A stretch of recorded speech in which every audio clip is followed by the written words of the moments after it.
శ్రీవల్లభేతి వరదేతి దయాపరేతి భక్తప్రియేతి భవలుంటన కోవిదేతి నాథేతి నాగశయనేతి జగన్నివాసేతి ఆలాపినం ప్రతిపదం కురుమే ముకుంద. కస్తూరీ తిలకం లలాటపటలే వక్షస్థలే కౌస్తుభం నాసాగ్రే నవమౌక్తికం కరతలే వేణుఃకరే కంకణం సర్వాంగే హరిచందనం సులలితం కంఠే చ ముక్తావళిం గోపస్త్రీ పరివేష్టితో విజయతే Gopala చూడామణిం. విజయతే Gopala చూడామణిం. It is indeed a great blessing for us to be assembled here to engage in Krishna Katha. Of all the avatars, Krishna avatara is so very special. When Bhagavan says, Paritranaya sadhunam vinashaya cha dushkritam dharma samsthapanataya sambhavami yuge yuge. Many a times we keep wondering, what is dharma samsthapana? Dharma samsthapana has several dimensions. Sometimes we may think dharma samsthapana is about changing this material world. Bhagavan does not change the nature of this material world. It is the nature of this world to be subject to the law of diminishing returns. It is the nature of this world to be subject to the law of impermanence of everything. It is the nature of this world to be subject to the law of fragility of everything. It is the nature of the world to be subject to dualities all the time. So therefore, dharma samsthapana is not about changing the nature of this material world. Bhagavan changes the orientation of our consciousness from the material to the spiritual. His divine descent is for our ascent.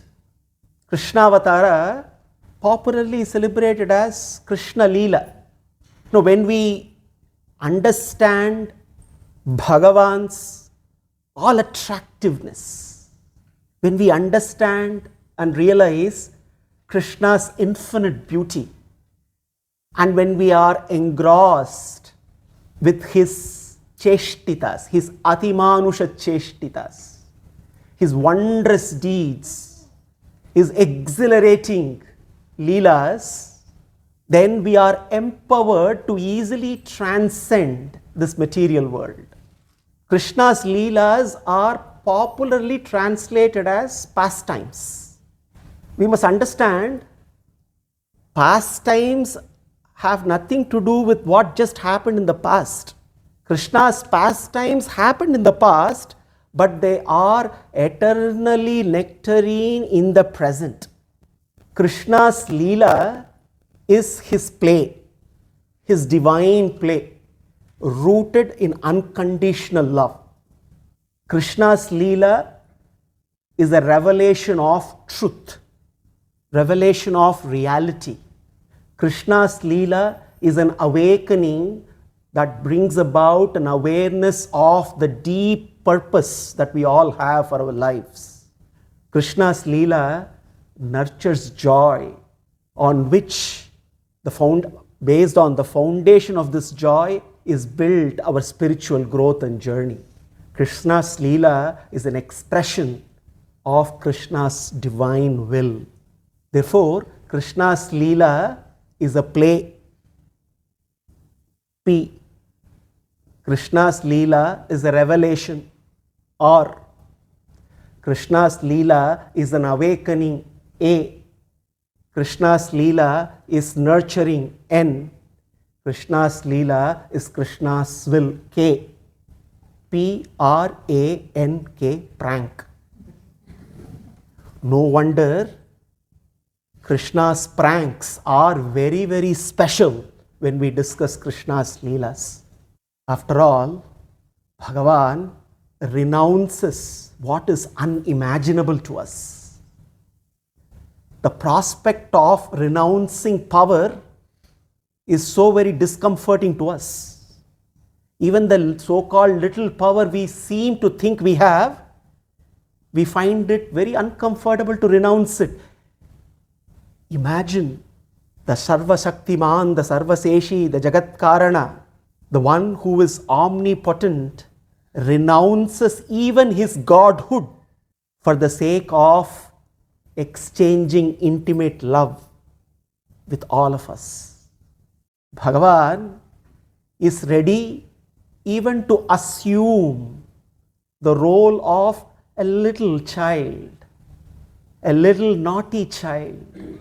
He is ready to assume the role of a little naughty child just for the sake of reciprocating that intimate love with each and every one of us. How can we not love him?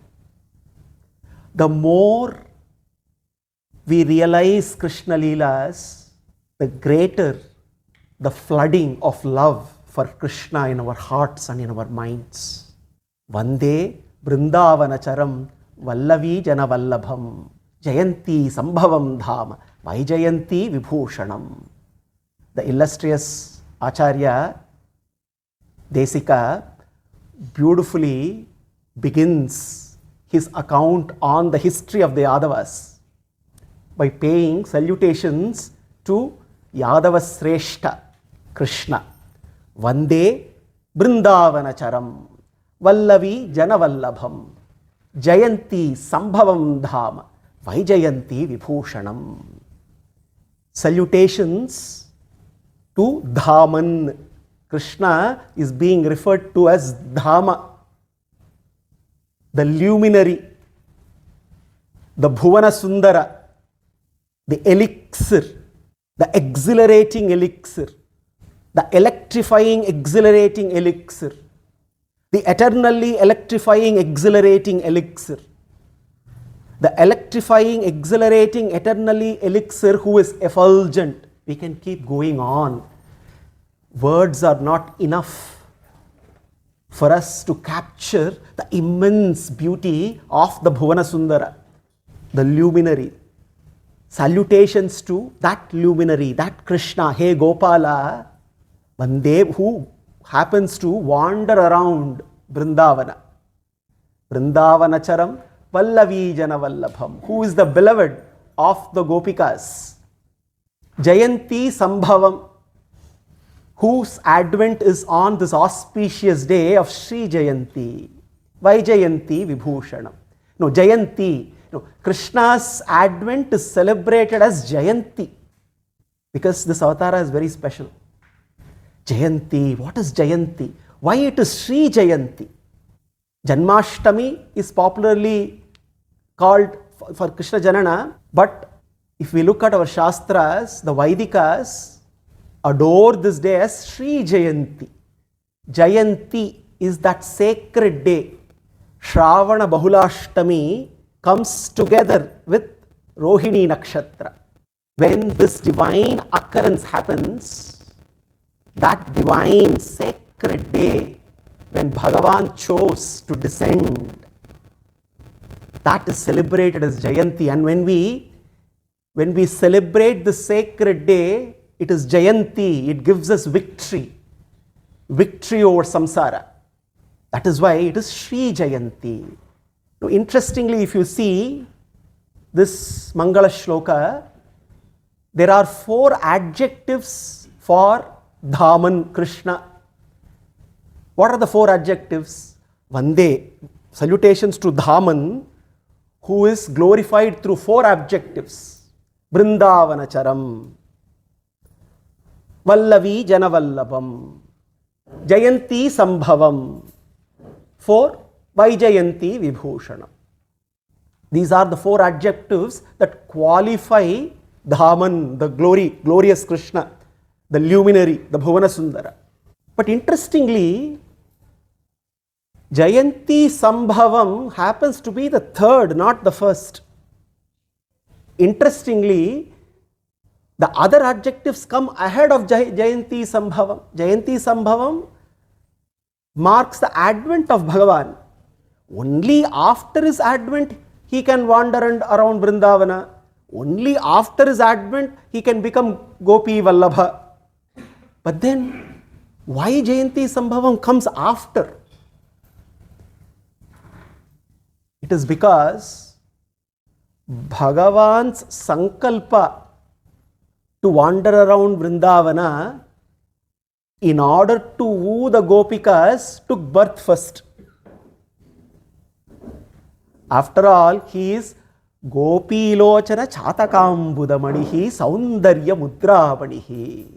Bhagavan is Gopilochana Chatakambudamanihi Saundarya Mudramanihi. No, the Chataka birds, it seems, they do not drink any water. The Chataka birds wait for the rains to come.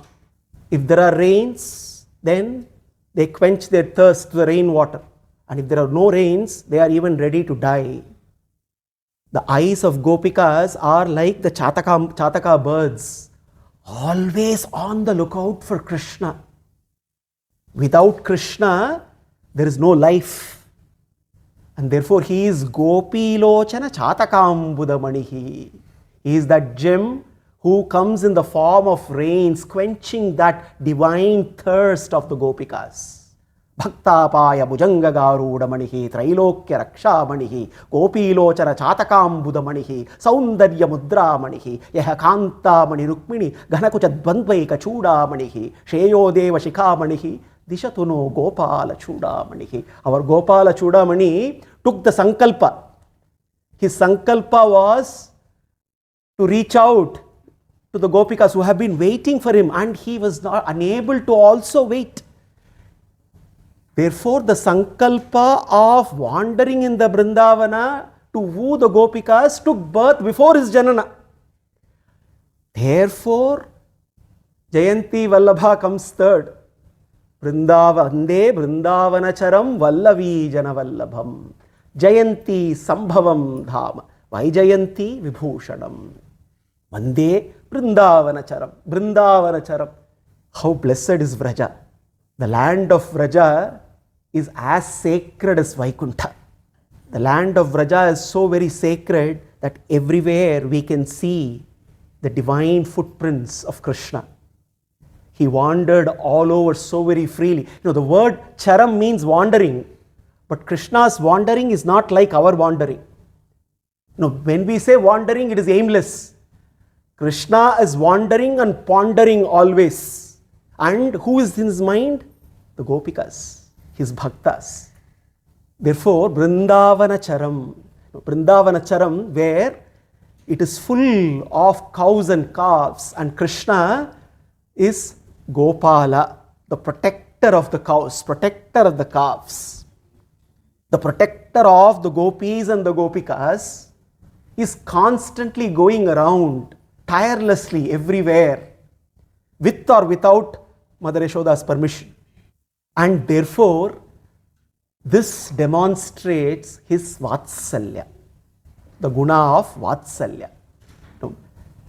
The reason why when we talk of Vatsalya, we think of a cow, but the cows are inspired by Krishna and they get their Vatsalya from Bhagavan, because he is the very embodiment of Vatsalya guna.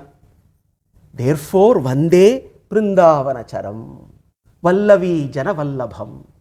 Vallavi Jana, the Gopikas, the cowherdesses, who have no qualification whatsoever. They did not do Karma Yoga, they did not do Jnana Yoga, they did not do Bhakti Yoga, they do not know the spelling of Vedas, Upanishads, Brahma Sutras. But according to Krishna, they are the Jnanis, the supreme Bhaktas.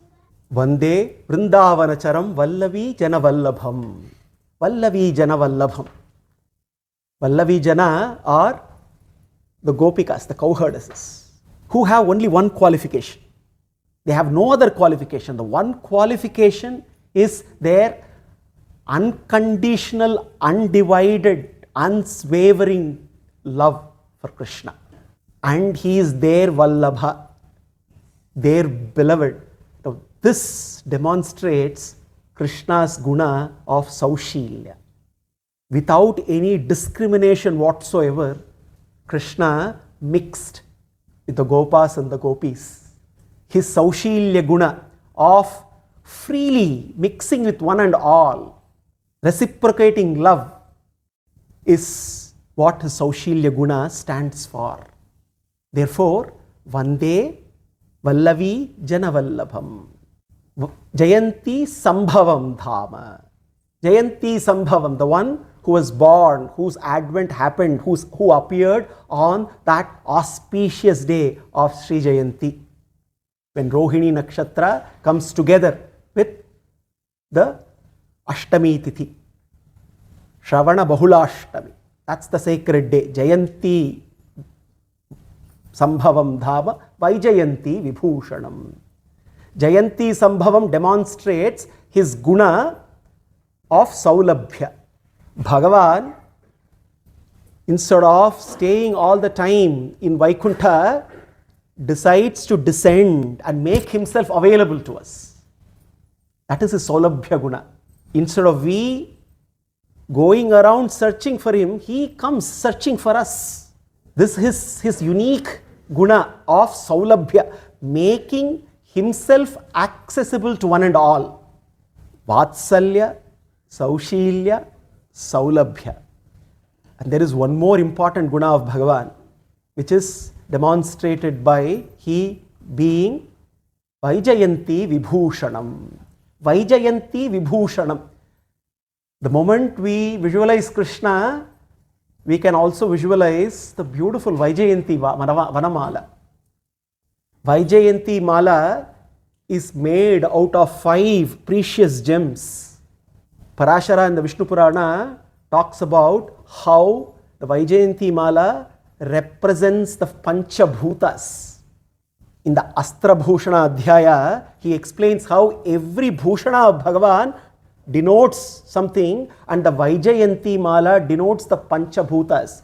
And just like how Bhagavan sports the Vaijayanti Mala, supports it, he sports and supports the Panchabhutas. Therefore, Vaijayanti Vibhushanam demonstrates his guna of Swamitva.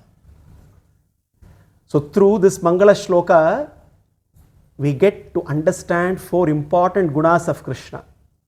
Vatsalya, Saushilya, Saulabhya, Swamitva. Vande Vrindavanacharam Vallavi Janavallabham Jayanti Sambhavam Dhama Vaijayanti Vibhushanam. Krishna's avatars, the avatara of Krishna is many a times not very well understood. There are so many things that Krishna did. Therefore, one would typically ask, what is the central purpose of Krishna's avatara? Why Krishna descended?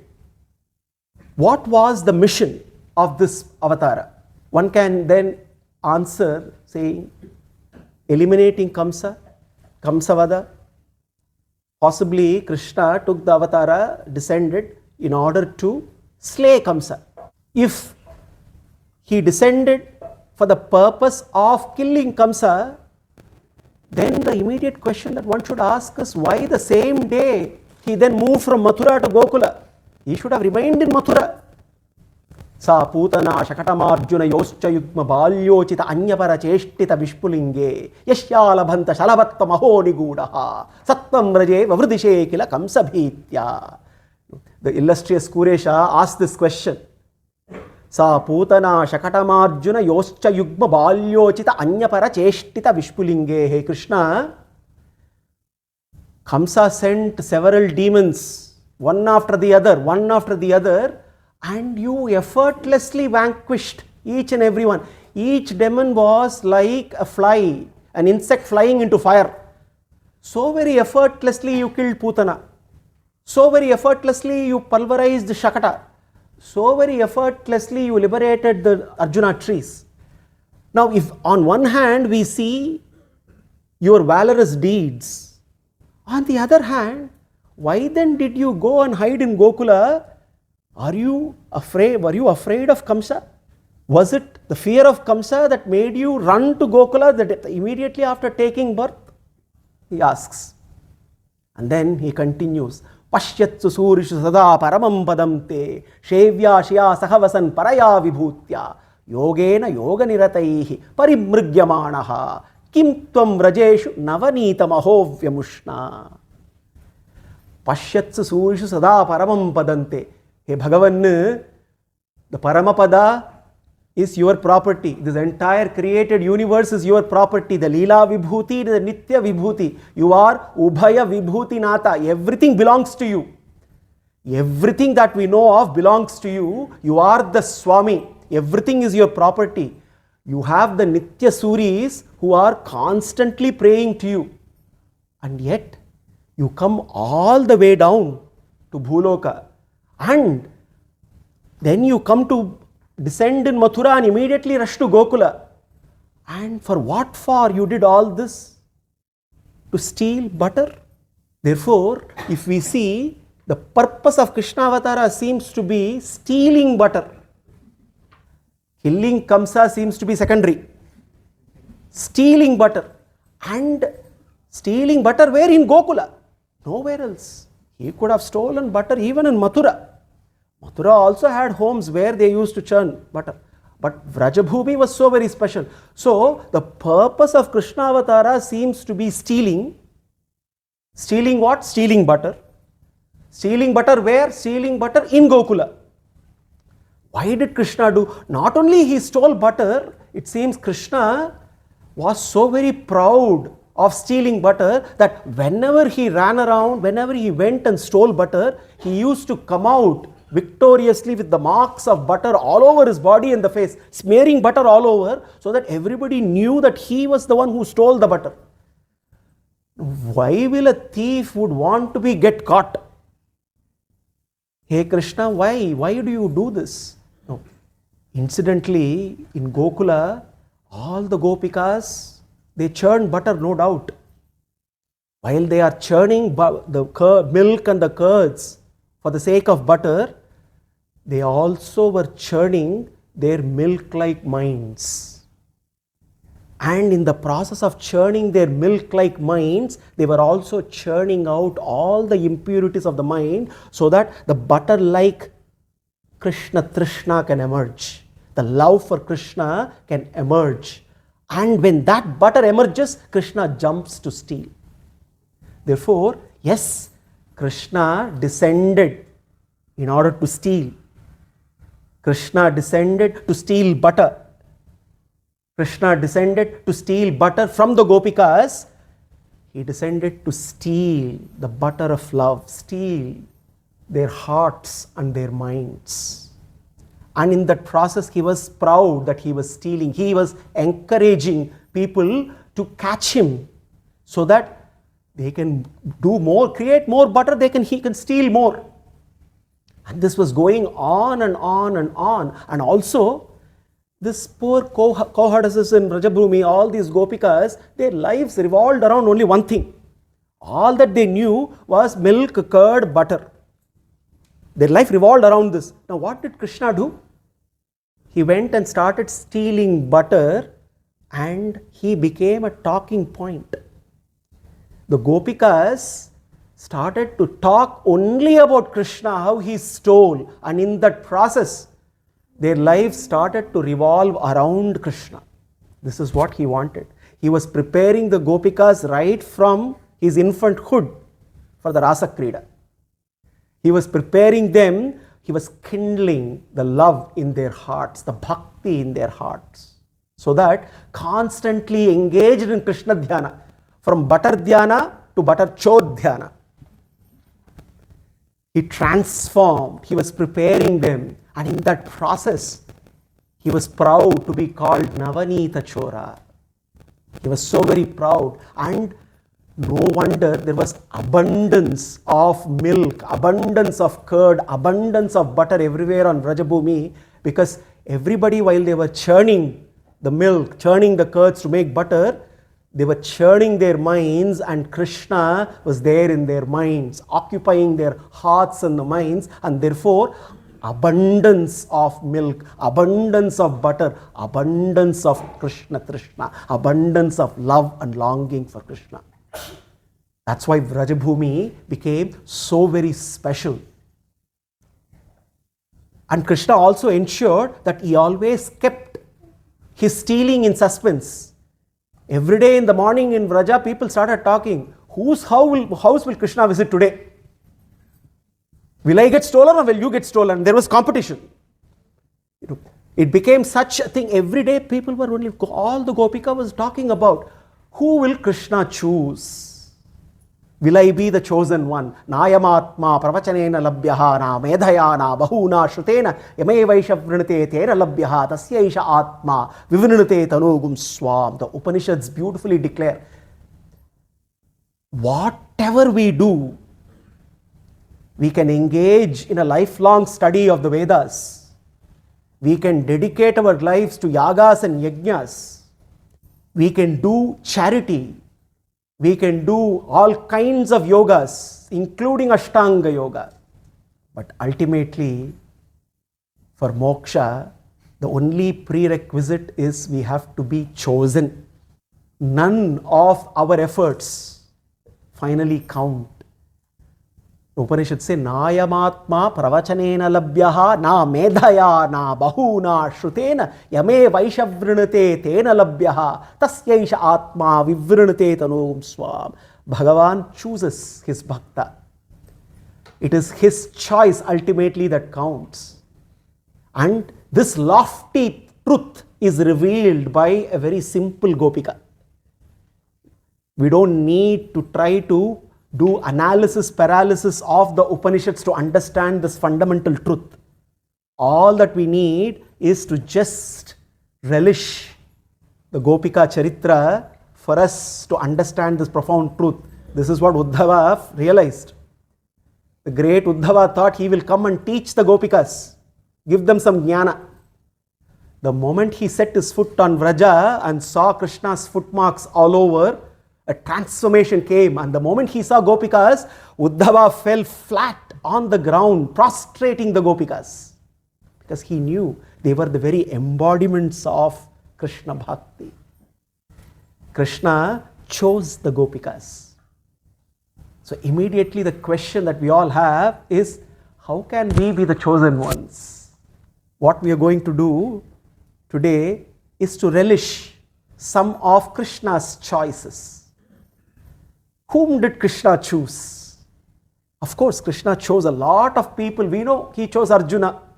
Otherwise, we wouldn't have had the Bhagavad Gita. But there are many others who are chosen by Krishna, and a few of them, because this can go on for days and months. Krishna Charitra, Krishna Cheshtitas are, we can keep relishing eternally. So we will pick few choices that Krishna made, few of the chosen ones, and we will relish the Krishna Cheshtita around those choices that Krishna made. Of course, when we start looking at who all did Krishna choose, obviously two blessed ones come to our mind immediately. Devaki, Vasudeva. How blessed Devaki and Vasudeva were, because Bhagavan chose them to be his parents. He chose them to be his parents, and it is through them that he began the journey of the Krishnavatara. How blessed they must be. We know the legend of how Kamsa incarcerated Devaki and Vasudeva, and how mercilessly he killed the 6 children of Devaki and Vasudeva, and how the 7th child in the womb of Devaki was formed by an amsha of Adisesha. And then Bhagavan miraculously transported that from Devaki's womb to Rohini's womb, who was in at that time in Gokula. And that was Balarama eventually. And the news was that Devaki miscarried. And then arrived the moment for Bhagavan's advent as the 8th son of Devaki and Vasudeva. Narayana instructed Yogamaya to ensure that she enters the womb of Yashoda in Gokula and to take birth as a girl child. And Bhagavan started his preparations for his divine descent. Devaki and Vasudeva were blissfully unaware of what was going on.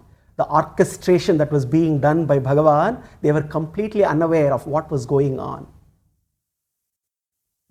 Evam samstuyamanasa devair devamadharayat garbhena pundarikaksham jagatasthranakaranam. Parashara gloriously describes Krishna's advent. He says, Evam samstuyamanasa devair devamadharayat garbhena pundarikaksham. How blessed Devaki was. The Jagatasthana Karana, the Jagat Karana, the Jagatasthana Karana, the Adi Karana, the Nishkarana, the Akila Karana. He decided to be her child, and she had that fortune of carrying Bhagavan in her womb. Pundarikaksham Jagatasthana Karanam. It seems Devaki was glowing. Ever since Bhagavan entered her womb, Devaki was resplendent. She was glowing like thousands of suns put together. And the Devas started to pray to Devaki. Evam samstuyamanasa devair devamadharayat. Hey Devaki, how blessed you are. You have been the chosen one. You are like the Pranava. Why? Because the Pranava has all the Vedas in its womb. Devaki now has Bhagavan in her womb, so she was like glowing like Pranava. And all the Devatas prayed to her, hey Devaki, you are carrying the entire universe in you. Why? Because you are carrying Narayana, who is carrying the entire universe in you. How blessed you are. As the Devas were glorifying, as Devaki herself was enjoying that exhilarating experience of carrying that Parabrahman in her womb, an opportunity which is not as unimaginable to ordinary mortals. And then that fine day, that fine moment, that sacred time of Rohini Nakshatra with the Ashtami Tithi, Shravana Bahulashtami. When that glorious time arrived, Tasya Madhye Vannishika Aniyodva Vyavastitaha Nilato Yada Madhyastha Vidyullekeva Bhaswata Nivara Shukavadhanvi Pita Bhasyat Tanupama. The Vedas talk about how Bhagavan, when there is lightning, when there is a streak of brilliant lightning in dark clouds, there is effulgence everywhere. Krishna with a dark blue hue, a brilliant hue, with like 1,000 suns put together, when he appeared, spreading effulgence, resplendence all over in the darkness. And it was such a glorious vision. Tamadbhutam balakam ambujekshanam. The moment Krishna arrived, Tamadbhutam balakam ambujekshanam chadurbhujam shanka gadadyudayudam srivatsalakshmam galashobi pitambaram sandrapayoda saubhagam uddama keyura kankanadibihi virochamanam vasudeva aikshata. Devaki was chosen. Vasudeva was also chosen. Devaki bore Krishna in her womb. So she was the chosen one. But Vasudeva was the first one to see Krishna. Virochamanam Vasudeva Aikshata. What a glorious vision. Tamadbhutam balakam ambujekshanam. Bhagavan decided to descend with his original form. Chaturbhujam shanka gadadyudayudam. The Pundarikaksha, the Ambujaksha. The one who has beautiful lotus-like eyes. Bewitchingly beautiful, broad lotus-like eyes from which his grace comes streaming down. Chaturbhujam Shanka Gadadyudayudam. With his 4 arms, Shanka, Chakra, Gada, Padma. What a divine form. With all his Divyabharanas. Chaturbhujam Shanka Gadadyudayudam Srivatsalakshmam Galashobi Kaustum. Srivatsalakshmam, the Srivatsa mark, which is the indicator of the Paratva. He is Shriyapati. The Srivatsa mark is the sign of that Parabrahman. Srivatsa Lakshmam. Galashobi Kaustubham. Galashobi Kaustubha. Wearing the Kaustubha mani, Kaustubha gem. Pitambaram Sandra Payoda Saubhagam. Wearing Pitambara, strikingly yellow garments. Sandra Payoda Saubhagam. Krishna's hue is brilliantly blue. The hue is of a dark blue rain-bearing cloud. And that dark blue is so dark, but at the same time it is illuminating too. Pitambaram Sandra Payoda Saubhagam. Maharka Vaidurya Kirita Kundalam. Vaidurya and Kirita Kundala, wearing beautiful Kirita and Kundala. Tvisha Parishvakta Sahasra Kuntalam. Tvisha Parishvakta. What a beauty, with fully grown hair. A little child with fully grown hair spreading all over. And the hair was so very resplendent. And the sight was so overwhelming for Vasudeva. And Bhagavan was wearing his the golden belt and armbands and bracelets, Virochamanam, with all the Divya Bhushanas. It was a divine vision, divine sight. Vasudeva was overwhelmed with ecstasy. This is a vision that is not even given to the Devas. Devaki too was blessed with that vision. Now, the first response of Devaki and Vasudeva, you would all be surprised, was they were concerned. Here is Paramatma who has appeared in front of them, and their first response is, hey Bhagavan, if Kamsa gets to know, you are in danger. No, this is what is called again Vatsalya. That affection, parental affection for Bhagavan. We are concerned about your safety.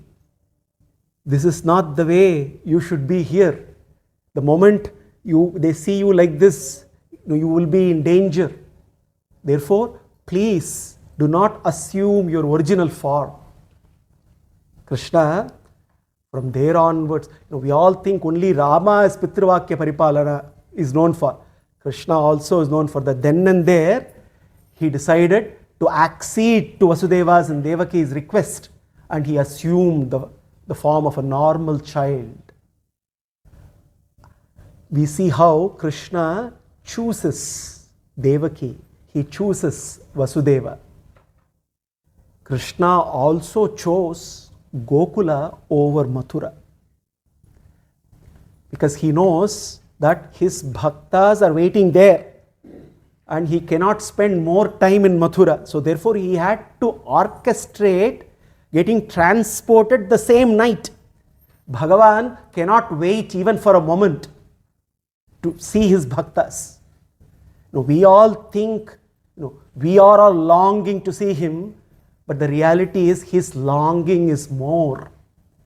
And Krishna, immediately, he gives instructions to Vasudeva as to how he should be transported immediately from Mathura to Gokula, and he gives instructions to Yogamaya. All the soldiers, all the guards are charmed to sleep. All the obstructions are immediately removed. Vasudeva immediately carries that divine little child, Krishna, and he steps out.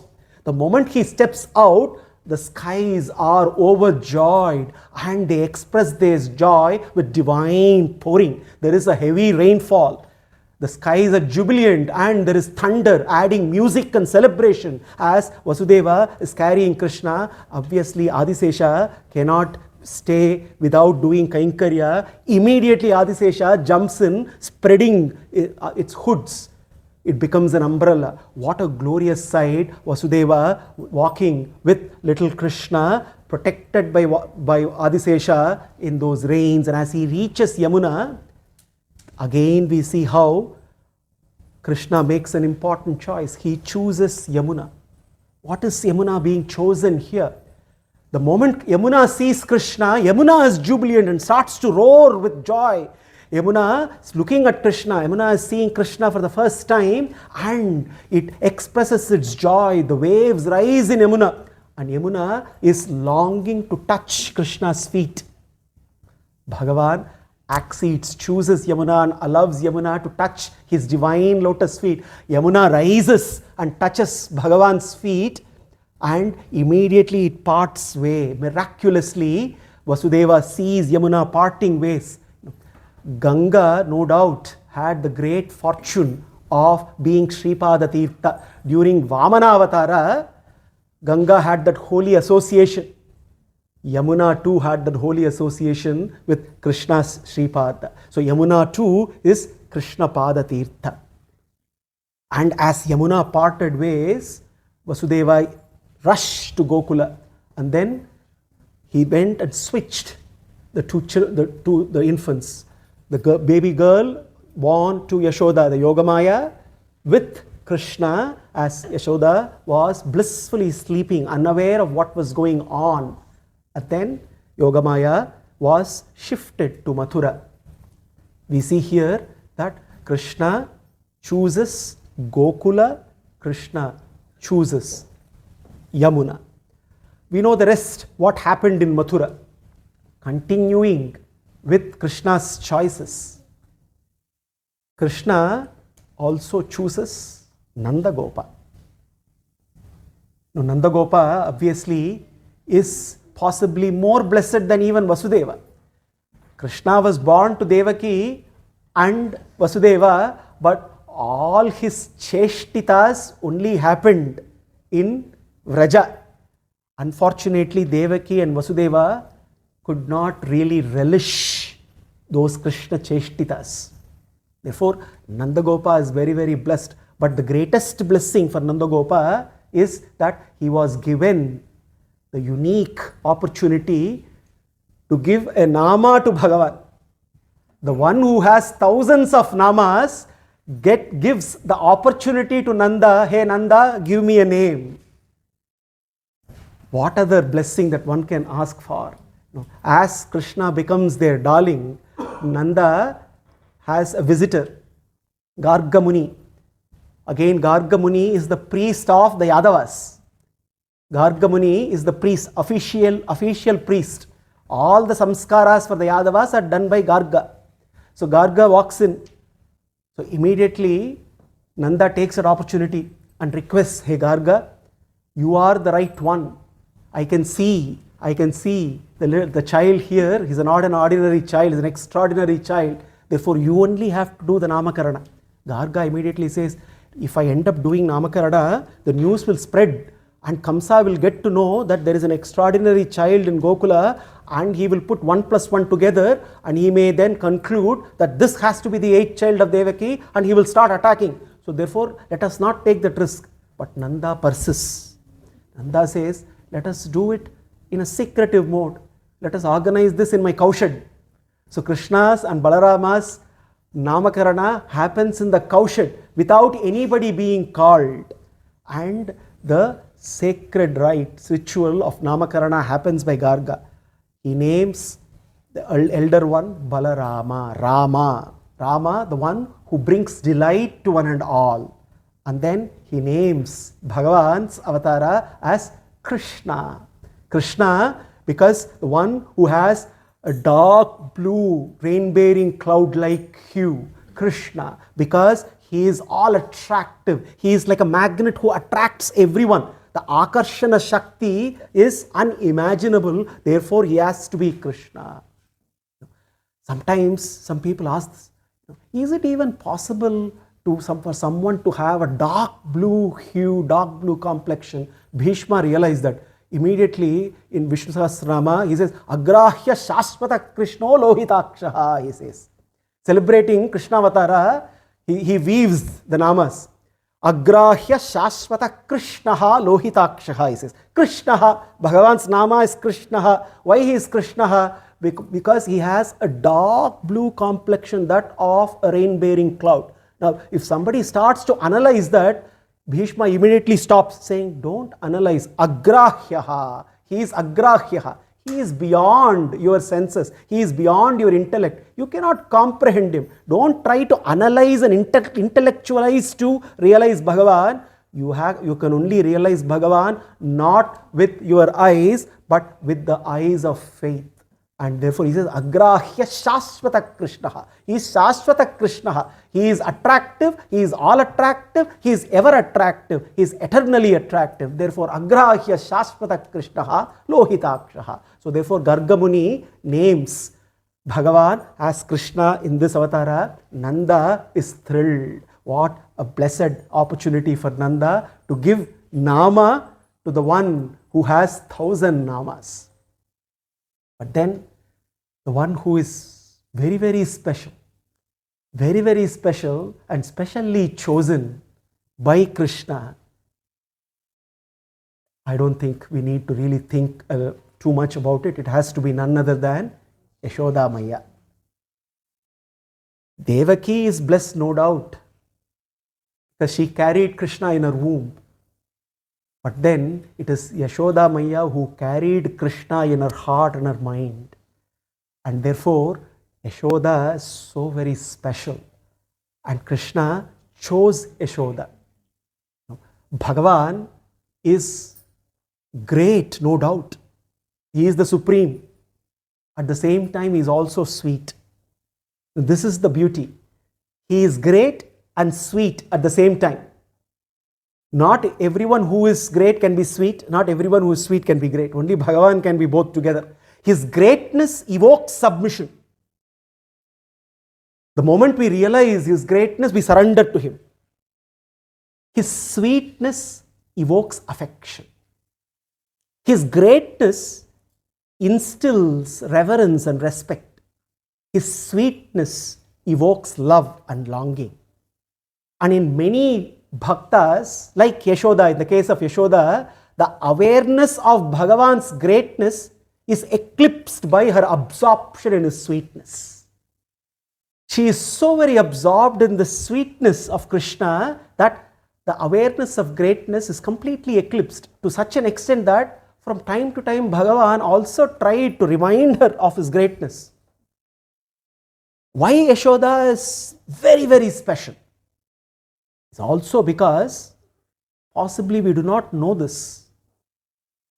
Yashoda was very special because Bhagavan also presented the Vishwarupa Darshana to her. We may think Arjuna is so very blessed, but Arjuna was blessed with Vishwarupa Darshana only once. Yashoda Maya was presented with the Vishwarupa Darshana thrice. How special that can be.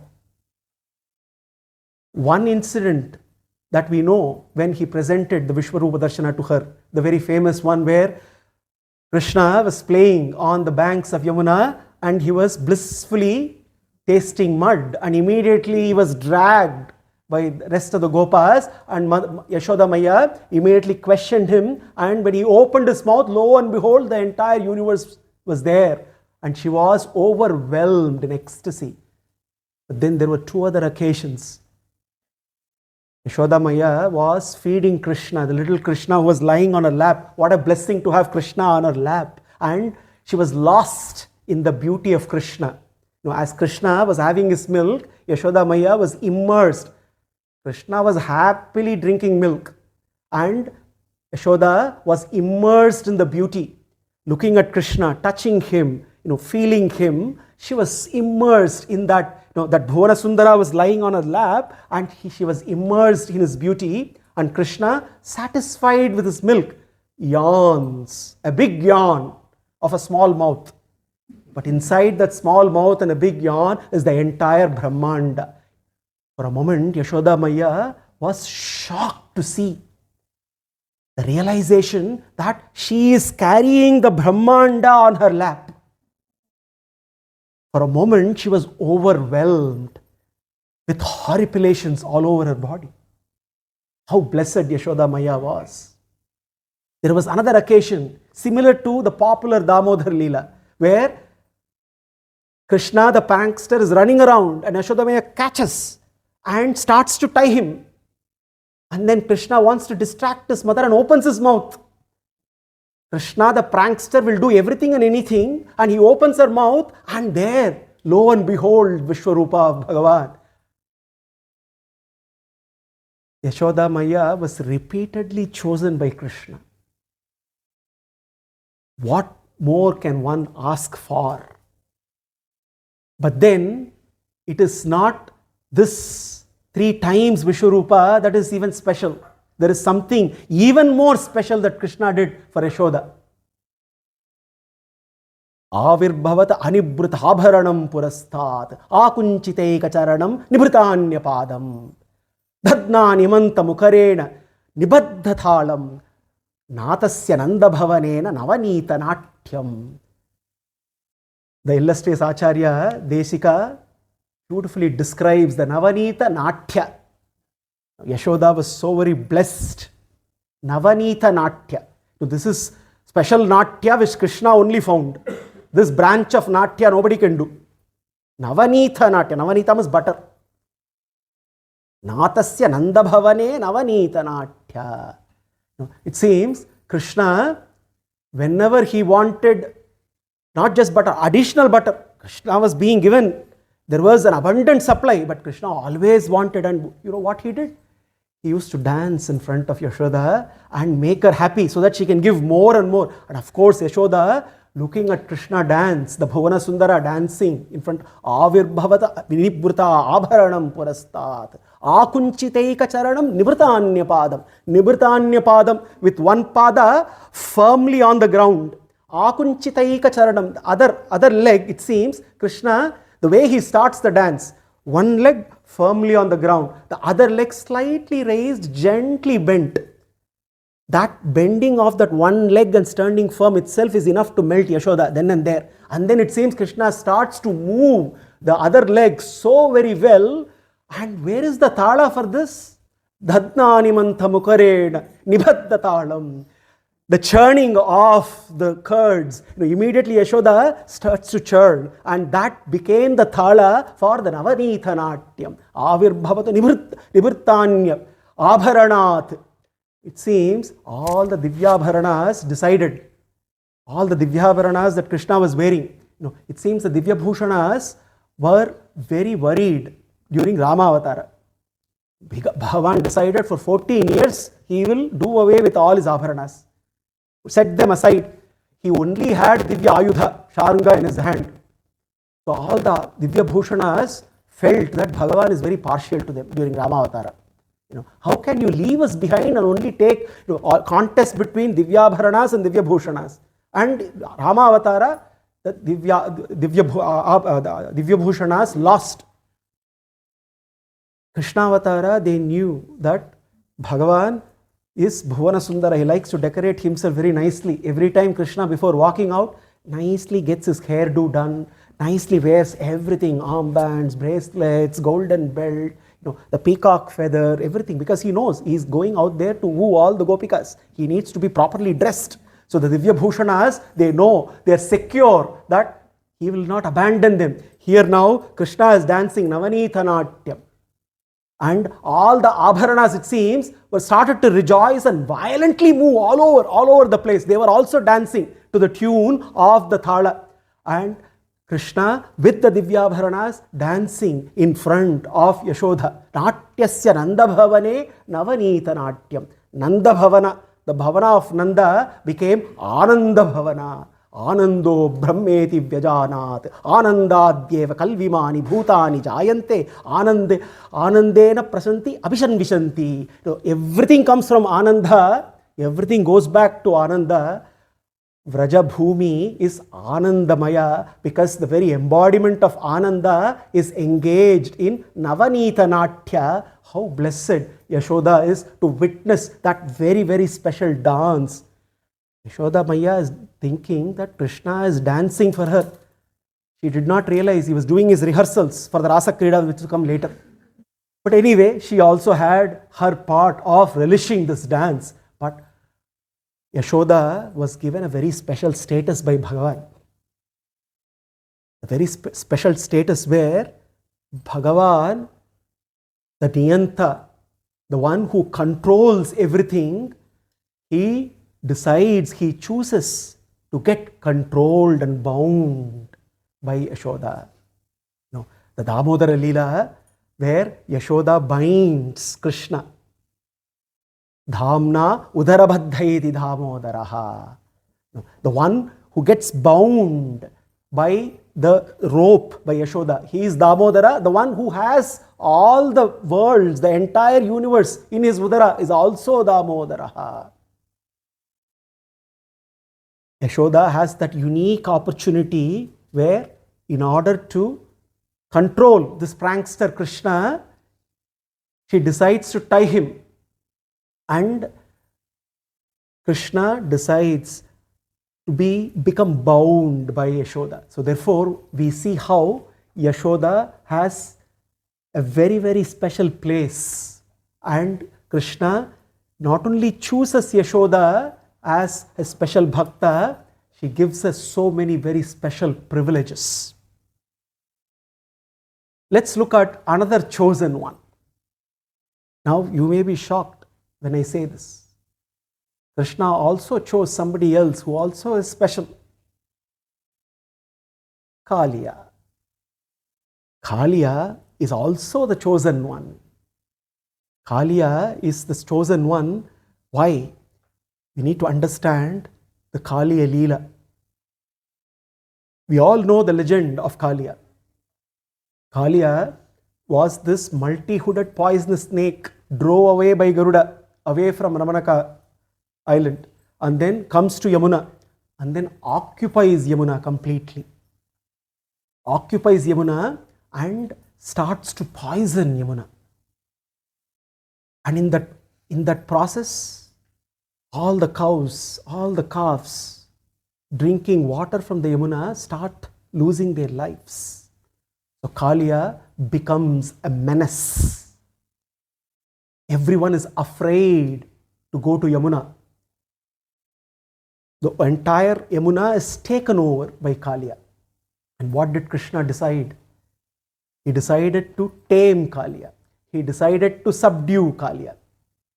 And in that process, Krishna, one fine day, together with Balarama, they go to the banks of Kaliya, banks of Yamuna, and then Krishna decides today is the day. And then he climbs the Kadamba tree, and from there he decides, before jumping, Shuka beautifully describes how Krishna is adjusting his belt, is adjusting his armbands, adjusting his hair, as though he is going to perform. But that is exactly what he was going to do. We may wonder, he is going to jump into water to fight Kaliya. What is he doing? Adjusting his belt, adjusting his armbands, adjusting his hair. Because he was going to engage in a divine performance. Only he knew, nobody else knew. He jumped into Yamuna and splashing all the water out of Yamuna. It seems the splashing of the water was like a prelude to an orchestra that is going to happen. And Kaliya was then infuriated. He said, who is coming into my territory? And then a combat happens between Kaliya and Krishna. Kaliya, the multi-hooded snake, tries to trap Krishna in its coils.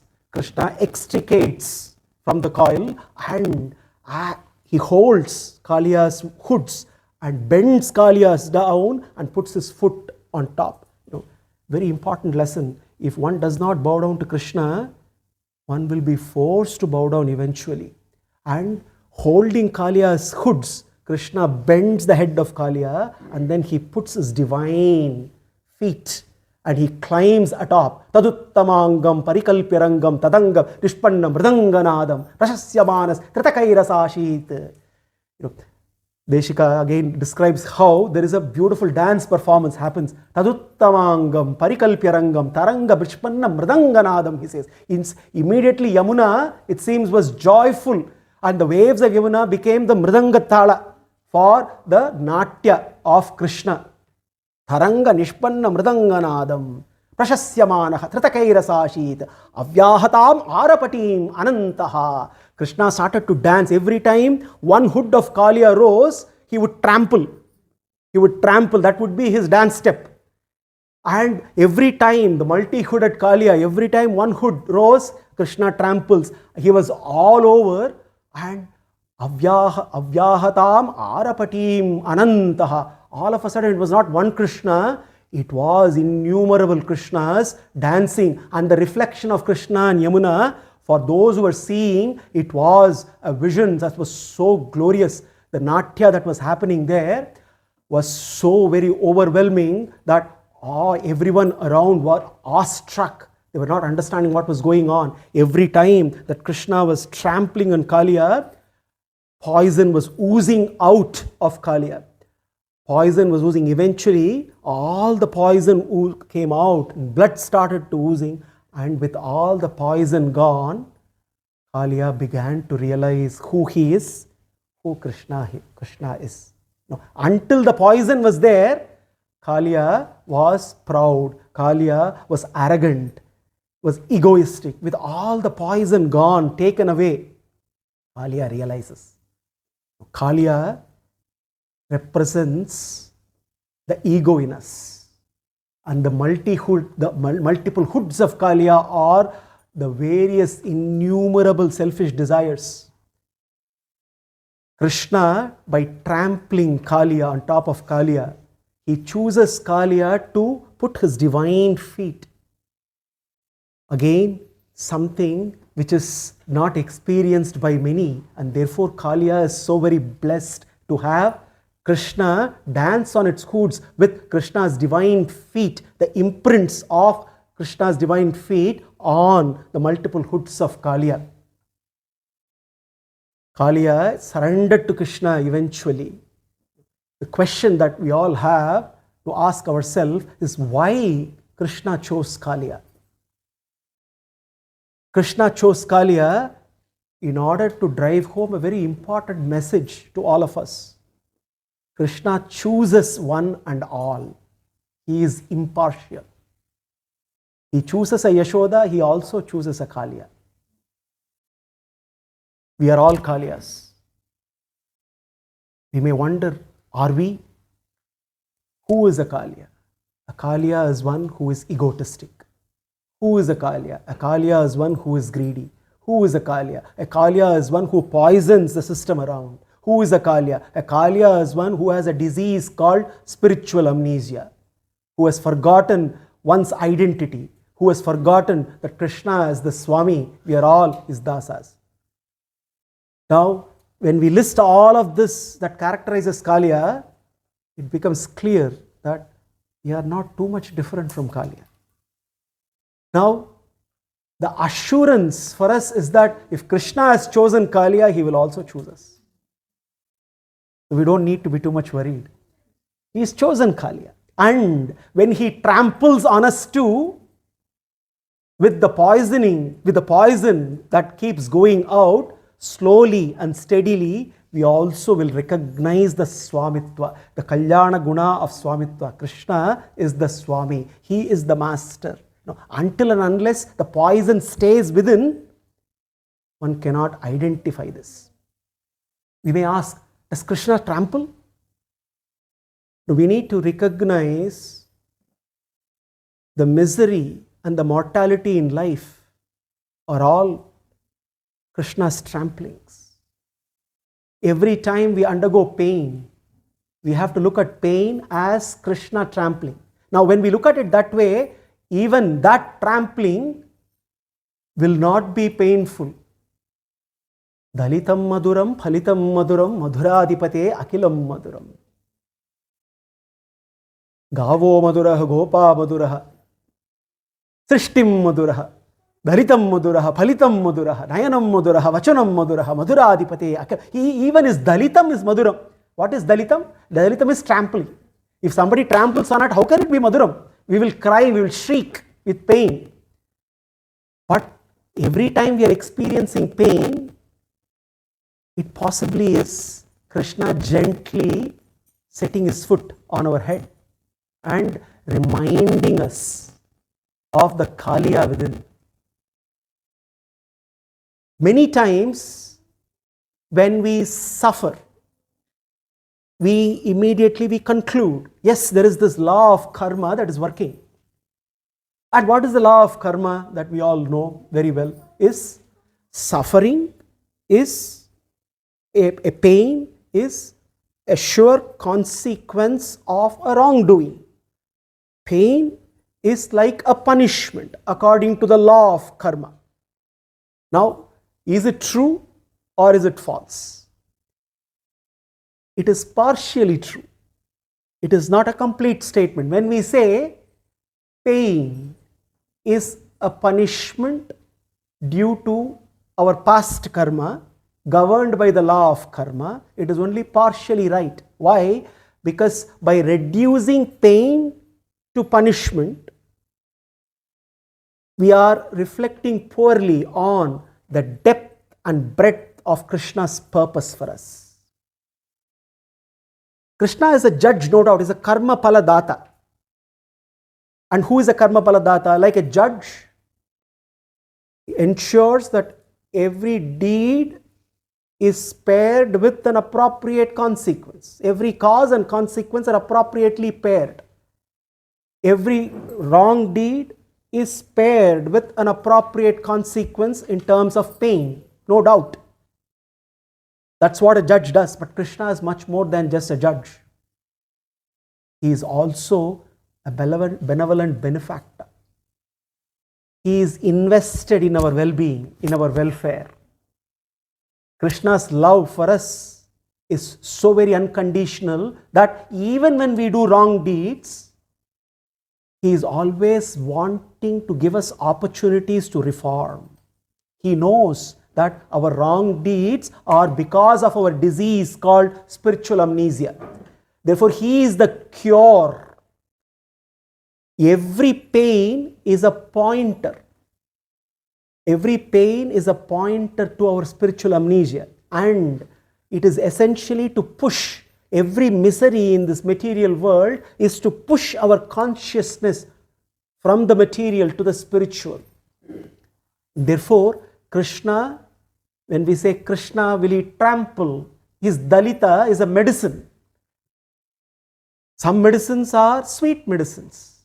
Some medicines are bitter medicines, but medicines they are, which are needed to cure our disease. Vyamoha prasamaushadam, munivano vritti pravrityaushadam, daityendrarti karoshadam. Krishna is the aushada of all aushadas. Vyamoha prasamaushadam. The medicine, short medicine for this disease called delusion is Krishna. The disease of samsara, what is the only medicine available is Krishna. So therefore, by choosing Kaliya, Krishna gives us a very important message that he is invested in the reformation of each and every one. His love is unconditional, and he is repeatedly giving us opportunities to recognize him and recognize our purpose in this life. And when we see every pain that we experience as a pointer away from this material world, then we start getting slowly and steadily closer and closer to Krishna. So therefore, the Leela of Kaliya Mardana is so very significant for us, and therefore Krishna chooses Kaliya and gives him a special place. Great Acharya Kuresha says, why can't I be the Kaliya? Because I never had the opportunity to have Krishna's footprints on my own head. I would give anything to be a Kaliya and have Krishna's footprints on my very head. No, such again is a special place Kaliya holds. Of course, when we say the chosen ones, Gopikas are the most chosen. He is Gopi Janavallabha. Kasturi tilakam lalata patale vakshastale kaustubham nasagre navamouktikam karatale venu kare kankanam sarvange harichandanam sulalitam kanthe cha muktavalim gopastri pariveshtito. All this decoration is only for the Gopastris.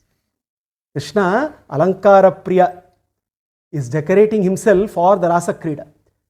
And as we see, the Avatara Rahasya for Krishna, the Krishna Avatara, the purpose of Krishna Avatara is Rasa Krida. The purpose of Krishna Avatara is to woo the Gopikas, to become the beloved of the Gopikas, to give that opportunity to the Gopikas. And therefore the Gopikas are the chosen ones. Anganam antaro madhavo, madhavo madhavam, chantare changana. Sanjagau veduna devaki nandana. When Krishna chooses to dance with the gopis, Anganam antaro madhavo. Two Gopikas Krishna, Madhava in between. Madhavo, Madhavam, Changare, Chantana.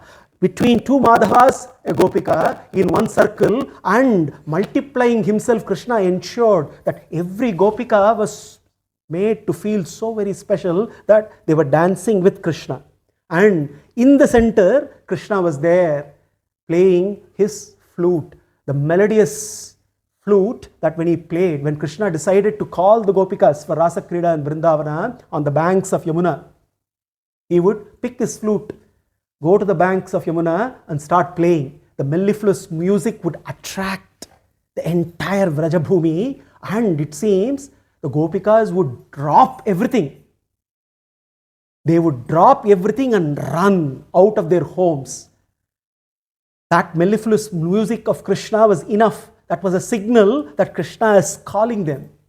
And they would drop everything. When Krishna said, Sarvadharmana parityajya mamekam sharanam vraja to Arjuna, Krishna was not looking at Arjuna and saying, Krishna knew Arjuna would not do that. He was saying, hey Arjuna, my Gopikas did long time back. I am only echoing what they did. Sarvadharmana parityajya mamekam sharanam vraja. Dropping everything, whatever they were doing. They were churning butter, they would drop. They were cooking food, they would drop. They were feeding their children, they would drop. They were serving their husbands, they would drop. They were serving their parents, they would drop. They would drop everything. Sarva dharmana parityaja. And they would drop and they would run towards Krishna to join the Rasa Krida on the banks of Yamuna. How chosen they were.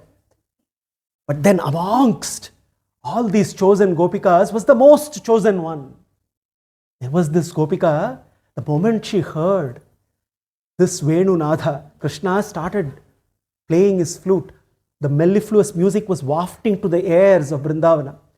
And it was time for Rasa Krida, and there was this Gopika who was busy doing our household chores. She immediately dropped everything and she started rushing out. But then, to her misfortune, all the house elders were there seated right in the front. And they were very strict. They wouldn't allow someone to go out before finishing the house chores. So she sees the elders right at the entrance and she's stuck, unable to venture outside to join Krishna. And at the same time, she was torn, her heart was torn because she couldn't be there on the banks of Yamuna together with Krishna. Then and there, she gets immersed in Krishna Dhyana. Krishna, who was there on the banks of Yamuna, starts to dance in her heart. She is so very immersed. She has horripilations all over. She experiences immense bliss. All her punya karma then and there gets exhausted completely. In that immersion of bliss, all her punya karmas get exhausted then and there. But at the same time, she experiences excruciating pain. She cannot bear the separation from Krishna. She is unable to go and join, and experiencing that excruciating pain then and there exhausts all her papa karmas then and there. Chintayanti jagatsutim parabrahma swarupini uruchu nivasataya muktim gataya gopakanya. Then and there Chintayanti, that blessed Gopika, exhausting her punya karmas and papa karmas, then and there renounces her very prana to join the prana of all pranas, Krishna. Then and there she attains moksha. How blessed Chintayanti the Gopika was. We know of many other Gopikas, we know of Radha, but we do not celebrate Chintayanti. Krishna chose Chintayanti. She was so very special because then and there she obtained moksha, demonstrating that the true bhakta is one who cannot bear even a moment of separation from Bhagavan. We may all wonder, when Krishna imparted Gita to Arjuna, what was running in the back of his mind? Krishna was always missing the Gopikas.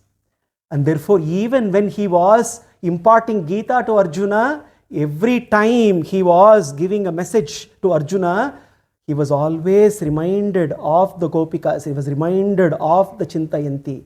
Yoginam api sarvesham madgatenantaratmana shraddhavan bhajate yo mam sameyukta tamo mataha. Of all the yogis, hey Arjuna, the greatest yogi is my Chintayanti, my Gopika, who was ready to give up her prana for my sake. She is my prana of my prana. Udhara sarva evete jnani tu atmaiva me matam asti tassahi yuktatma mameva manuttamam gatim. Of all the bhaktas, the one who is the supreme bhakta is my Chintayanti, my Gopika, who is my Atma. I am not her Atma. She is my Atma.